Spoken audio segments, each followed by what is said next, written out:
What up, guys? This is XCS Warzone coming at you today with sort of a how-to or how I did it video. A while ago, I showed you that I got the Goblin Town starter set for the Hobbit SPG, and I said that I painted these. I painted the platforms you get with it, and I was going to do a showcase for you. The showcase I haven't recorded yet. But it probably will be next week or the week after I record the showcase. But this is going to be a how I've painted these.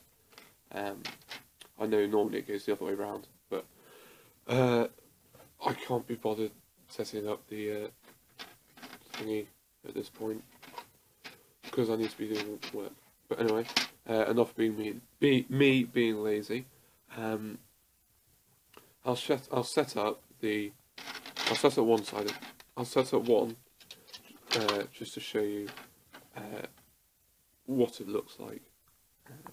Yeah, I'll do that now. Yeah, so I was a bit naughty in the fact that what I was going to do like a let's paint style thing. So you guys get to watch me play around with different paints to use and things whilst I put together these pieces of terrain. But I got too excited and built it and painted it before I got around to making a video saying that I got it, which was a bit naughty. So yeah, sorry about that, guys. If you missed out on a bit of content. But I've got, but yeah, I'm doing a let's paint now, so I'm telling you how I painted it now. And I'm just waffling at the moment, so please just ignore me, because I probably sound absolutely stupid.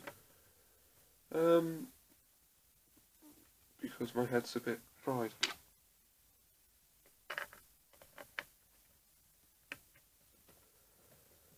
Tra-la-la, la-la-la-la, nearly there.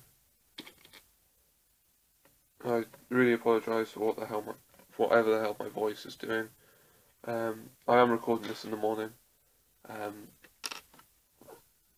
Not that that should make a difference to my voice, because I would normally be at school this time, shouting at my friends and things.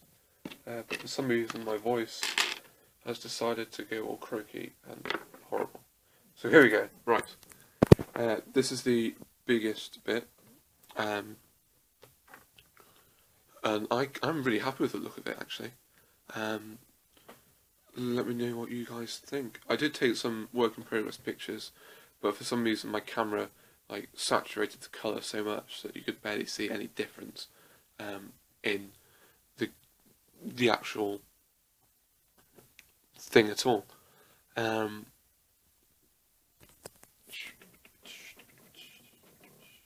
I have to say, I quite like the terrain, actually. It'd be quite fun if Games Workshop did release cheaper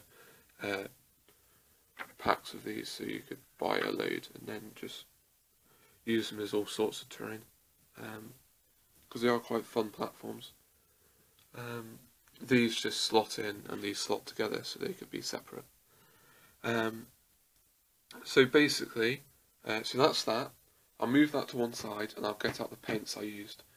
I'll get out all the paints I used, and I'll show you that in a second.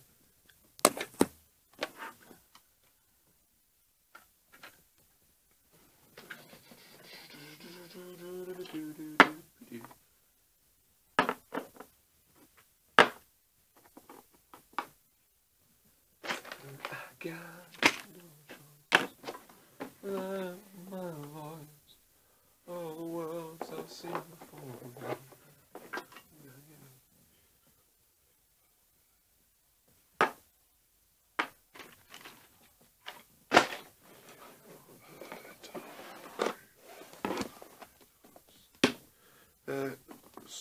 Hold on a second, guys. I'm nearly there.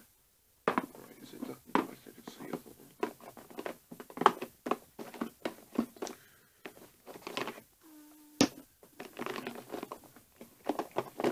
And I did use a couple of unconventional colours when painting these. Well, not unconventional colours, just unconventional paints, really. If I can find where one of them went. I don't think it's this one, but I'll just check. No, it's not. Oh, found it. There you go, found it. And I think that's it. Yeah, cool. Oh, not yet. One more.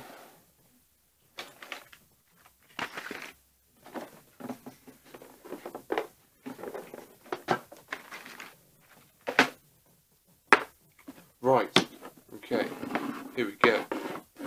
This is it. Bang. Yeah, sorry about that. I tapped the stop button for some bizarre reason, which I didn't mean to do. So yeah, these are the paints I used. First of all, I went over with a sort of a liberal, not dry at all brush of this sort of bog standard warm burnt umber style acrylic brown, and that made it look so you can still see parts of grey, and I have to say it doesn't look very nice at the start, but hey. Then I used a wall paint which I'd watered down before, so it's all watered down. It's a watered down chocolate, and then you apply that over liberally, so it's like completely covering all of the model, and then dab it off, so then you can see bits of this coming through, and that gives the brown you see there the nice style. If you take out the white highlights, that's the brown you get, and it's quite a nice brown. It's quite a nice deep brown. So that's that one. Then you go in with a dry brush of this cashmere colour. Mind you, these are wall paints, wall paint sample paints. I don't know how much they cost, probably around £2 or £3 I would have thought, possibly £5 depending on how high quality you get them, and of course they all come with different colours and shades, so yeah, it might be hard to replicate them, but I use them nevertheless because they're in my big tub of paints. So yeah, this cashmere, which is kind of like a mixture between Ungol Flesh and XV88 from the Citadel range, but because the nature of the paint, it's an emulsion, when you dry brush it, it doesn't give the exact colour of it. It leaves sort of like a greyer version of it behind, which is where you see the sort of lighter brown highlights on the edges, like there and around there. And it's quite a nice highlight. It's not. It's quite a subtle highlight. Then I went around the edges in a dry brush of just a standard acrylic white, which gives the wear you see along the edges. I thought that looks quite nice. It gives the impression of lots of people running on it. Then what I did, I went over all the bone in a coat of XV88, slightly watered down coat, but a coat nonetheless of XV88, and that gives it quite a nice aged base coat. Then I went in with a highlight, so like an edge highlight of Ungol Flesh, and that gives it this striking standoutness,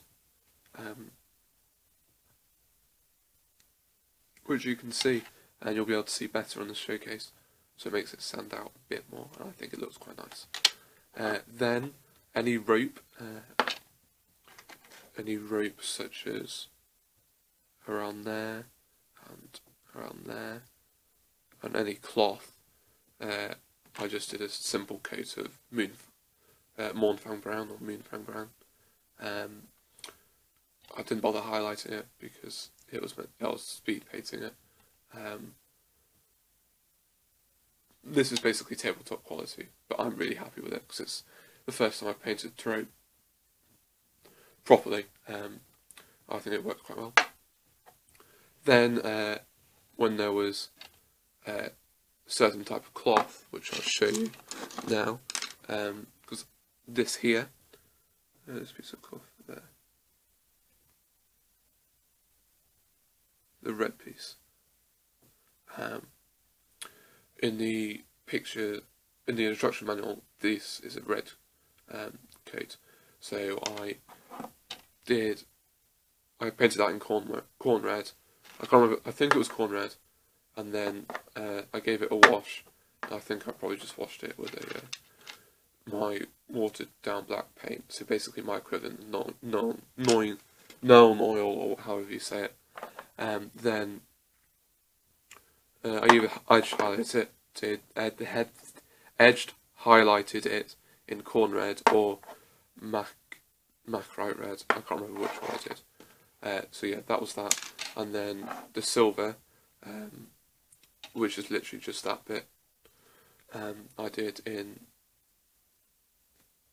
Ironbreaker, the Citadel colour Ironbreaker. And that was it. That is it. The longest part, and the hardest part. The longest part is waiting for that to dry, because it's watered down, chocolate coat, it's watered down, so it takes a while to dry. And then the most laborious part is edge highlighting with the Ungor flesh, because I did it in a long thin blade, not a long thin brush, which I use for all my highlighting, which is this one. And really I should get a shorter blade, but I've used this for ages and I can't be asked getting a nice brush. Because what I do, I just buy like the packs of acrylic brushes, and they seem to work fine. Like the maximum of £5 pack of artists' brushes, they tend to work quite well. So yeah, those are the only bits. So yeah, that's the way I speed painted Goblin Town. Let me know what you guys think. The showcase will come up for a couple of weeks. Sorry for the appalling continuity of this video, for my phone has decided to stop the last section of the video midway through speaking. I don't know why. As you could probably tell, that slightly annoyed me. But I'll string them all together, and because I'm lazy, I won't bother editing it. I'll see you in the next video, guys. Let me know what you think, and that's it.